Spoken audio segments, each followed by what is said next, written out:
How's it going, everybody? Welcome to the very first episode of the Democratic Constitution podcast, co-hosted by me, Lucas DeHart. And me, my name is Luke Pickerel. Hi, everyone. The One Equal Vote podcast is really an expansion of the Democratic Constitution blog, which was launched a little while ago by Lucas. And on that blog, we are continuing to provide what I think is really a unique perspective within the left media sphere. And so far, we've published articles about judicial review. We've published articles about the Senate as the graveyard of gun legislation. We've been talking about Palestine. We've also been talking about the far right's stated desire to change the Constitution. And then most recently, we've had contributions from folks talking about the malapportioned Senate, and then also the possibility of what a new Republic of America Constitution would look like. And really, the blog and this podcast is really just our small contribution to the movement for a democratic constitution. And today, this is our first episode. Today, we want to explain our project. We're going to also talk a little bit about our backgrounds. And in the episodes that follow, we're going to have interviews. We're going to talk about important moments in the history of democratic struggles, and we're also going to really dive into some current events. So, what is the movement for a democratic constitution? This is essentially the political fight to overturn the current anti-democratic constitutional order that governs the United States of America. So to win the battle of democracy by constructing a democratic constitution that establishes a democratic republic. We've heard these terms ad nauseum, growing up in history classes, government, right? That democratic republic must consist of a unicameral legislative body of the people's representatives who hold absolute power. These representatives are elected via proportional representation in multi-member districts. So it's important to point out that the current electoral system for U.S. politics, nationally, state by state for the most part, is first past the post, winner take all. Meaning, if you get 51% of that vote, the rest of the 49, they don't get any representation they wanted. They get only the opposing. In proportional representation, because of multi-member districts, it allows every vote to count.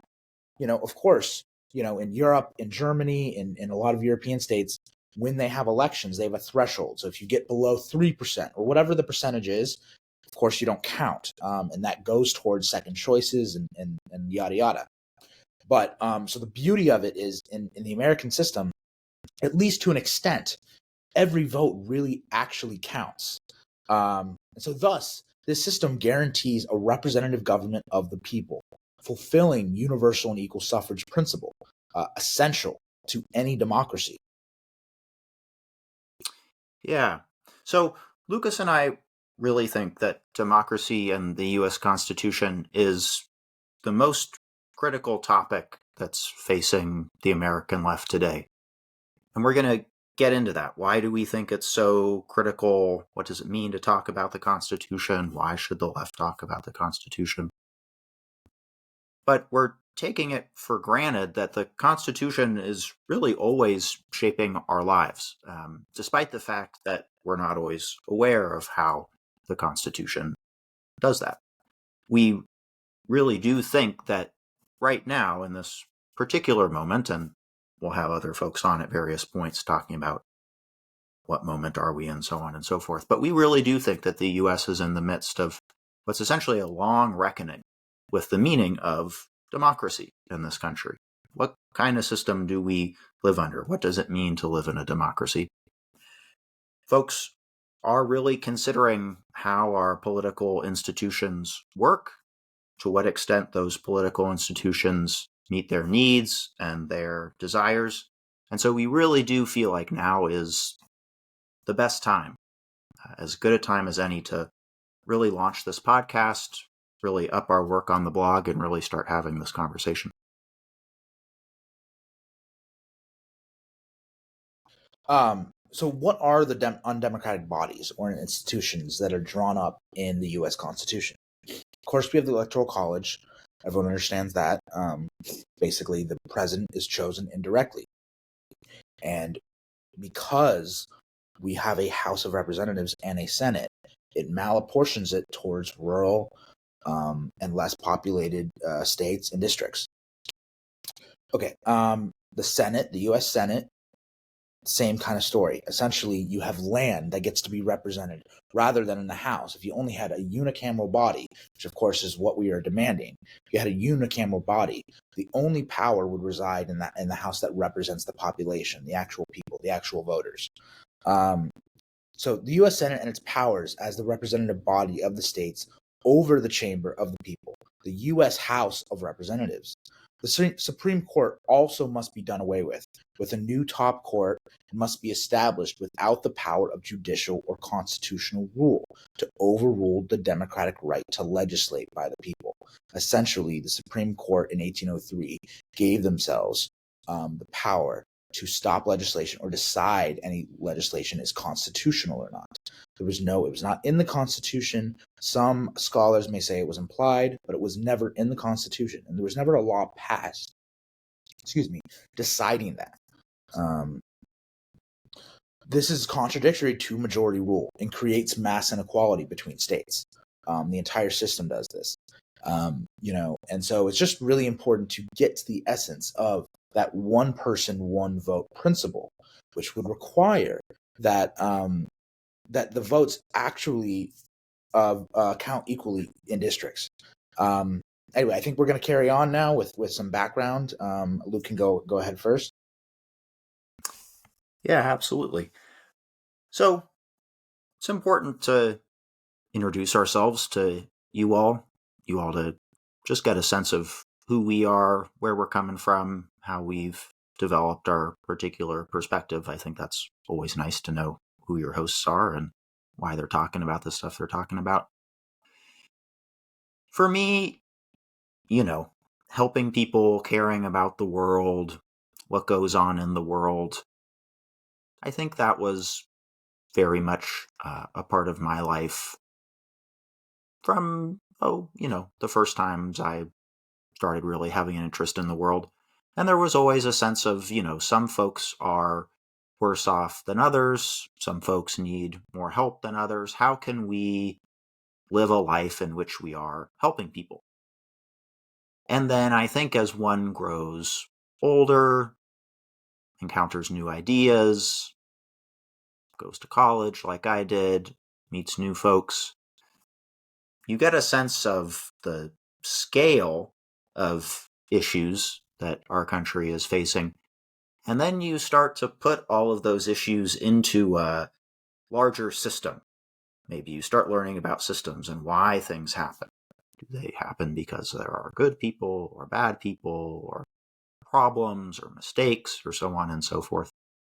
And so looking at things from a systematic perspective brought me to sociology, and then from sociology it brought me into socialism. And the road to the Constitution, looking at the legal structures that shape society, that road has gone through the interest in socialism. And I think what's always been present is a desire to really define things and to be as concrete as possible.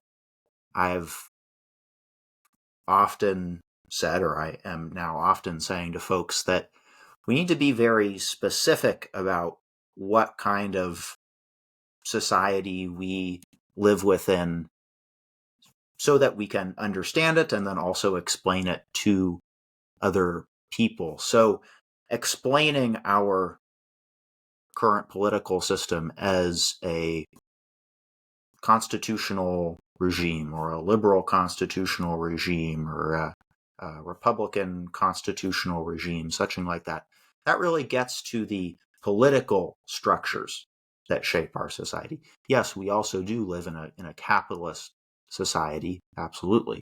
And I feel that life would be better, and the country and the world would be a better place if the economy was organized around socialist principles. But the question is, how do we get there? How do we get the power to make the laws and make the decisions that shape our society? And there you start dealing with the questions of politics and the law. And as we'll explore in future episodes, you can't talk about questions of politics, power, the law, decision making in the United States without talking about the Constitution. A lot of folks do, of course, you can, of course, literally talk about it without mentioning the Constitution. But as we'll explain, you're missing a fundamental piece, and the conversation is really incomplete, we think, in a way that's really limiting what the left can do and our ability to change the country. And of course, along the way, I've been influenced by other people who've been thinking about these ideas a lot longer than I have. I've been sparring with other folks off and on. You're always throwing ideas back and forth between other folks, and it's interesting to see how different political positions interact with the Constitution and think about democracy. So that's just a little bit of how I've wound up talking with you all today. But Lucas, tell us how you got here. Yeah, well, Luke and I, obviously, we met. We are both members of Marxist Unity Group, a caucus within DSA, Democratic Socialists of America. And so that's how we kind of connected. But I grew up, in California. Both Luke and I grew up in California. I had I had public high school parents, basically public high school teacher parents. They were influential in the union. They were presidents both at different times. They were very pro labor, of course, right? And again, the whole history thing basically put in my blood. I would say, when I went to college, that's what I wanted to study, was history. And that was those were the classes: history, English to an extent, sure, but history, political science. These were classes that interested me, and so it's always just kind of been a passion thing, and it transformed very easily towards politics. What do we see around in our environment? How do we see our future playing out, right? And so I came to a point of view of again, also like, oh, maybe it's socialism. But I've learned that far more, it cannot just be socialism. It must also be democracy. And Luke and I have come to this understanding, again, being influenced by other people. I grew up because of my parents, particularly my father, and the friends he made in his early life around education and organizing and factory organizing and all that. I met political mentors that have been thinking about this idea of the Democratic Constitution for a very, very long time. They were involved in the SDS, New Left years, as well as in the later 70s and early 80s of the new communist movement that came out of that. And so I've had these figures who have been thinking about these ideas for a long time in my life. I've been very fortunate to kind of grown up with that. And I've come to a point after, going through school, but also on my own, just educating and talking to great minds like Luke, that this is the issue, that it's got to be more. It's about political power. And the United States Constitution blocks the American people from having political power in the form of a majoritarian form of government, a democratic form of government. There are blocks at every turn. We are taught about these checks and balances, and you learn, as you go through life, how do these things actually work in practice. And so that's a little bit of how I got to where I got, and how me and Luke are here. Yeah, absolutely. So, touched a little bit on why we've created this podcast and what we're trying to do, but let's dive into that a little bit more.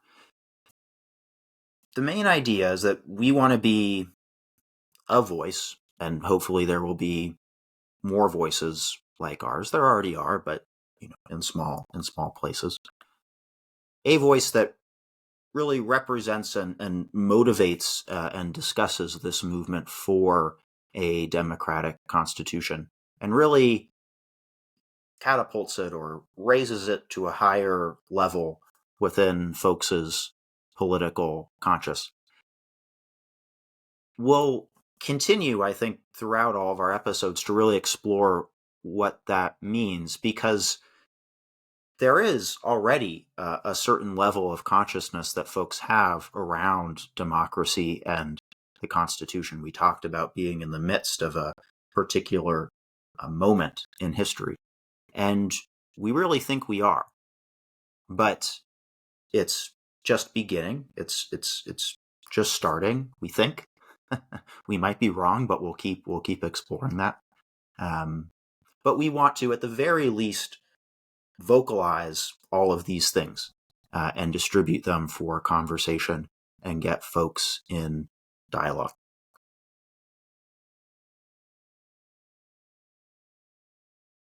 Yeah. So there is no, just to finish that up a little bit, like there is no political organization or media that is solely dedicated to this, right? So it's like that's what Luke and I hope to do. It really is about making this the political conversation, forcing it, without being so figurative, forcing it down people's throats in the sense of like, if you don't face this obstacle, if you don't think about this obstacle, we feel as if we'll be running in circles again, like the left has been doing for the last 100+ years in America, you know. And so that's just something to hit home a little bit, that we believe this is that important. We believe that this is the key that connects all of the democratic movements, that exist in America, those for a higher wage, those that are fighting climate disaster, those that are fighting for safer conditions, living conditions, healthcare, against war. Okay, so what is the democratic ideology? What is this democratic republican ideology? Democratic republicanism is the belief in a representative form of government, a republic, but a republic of the people. So the demos, the state form of a democratic republicanism, is a unicameral legislature with representatives elected by universal and equal suffrage. So what that means is, you get rid of things like the Senate, or as we see in the UK, they have the House of Lords, which can delay financial and tax legislation, but they are not elected. They have no other representative power. The House of Commons is the political institution. And so what we're talking about is the way in which only you and your representative vote counts and matters. So the demos, meaning the republic must represent the people universally. So we always talk about universal suffrage, but equal suffrage is just as, if not, just as important. If Thomas Paine, one of the great framers, founders, whatever you want to name him, he always said, he wrote Common Sense, of course. He said the most important vote of all, the most important right, the most fundamental right of all, is that right to an equal vote. For without it, every other right is subject to the undemocratic nature of the system. Now, I'm paraphrasing him, but that goes to the nature of this message of one person, one equal vote. So again, democratic republicanism also believes in universalism. These are universal rights. We believe in a society that takes care of everybody universally, proportionally. These are policies that are implemented by the Democratic Republic, and they should be enforced and provided equally and proportionally. Yeah. Yeah. As you were talking, Lucas, I was thinking, if we already haven't made it clear so far, there are just so many different conversations that happen out there on the left that are brought to us by so many really smart and very well educated and very articulate people. And that's never going to stop. I think there will always be a high level of discourse. So long as you have human beings out there who are curious and who want to talk about things and who have a means of talking about things that they're interested in, there's always going to be talk. There's always going to be podcasts. There's always going to be magazines. There's always going to be books, articles, so on and so forth. And so at the end of the day, we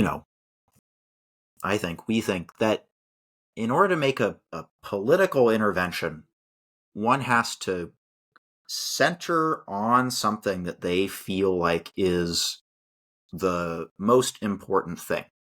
Either it's a link in the chain, if you want to call it that, or the root of the problem, so to speak, and concentrate one's energy on that thing. There might be other very interesting things in the world. There might be lots of other problems in the world, lots of different things going on. But really, what we're trying to do with this podcast and with the blog is really hone in on that thing that we feel is the most important and the most crucial. And that's what we'll likely be discussing with folks. How important is this thing? And we'll also be bringing in folks who I would imagine agree with us that it is very important and that it is that thing.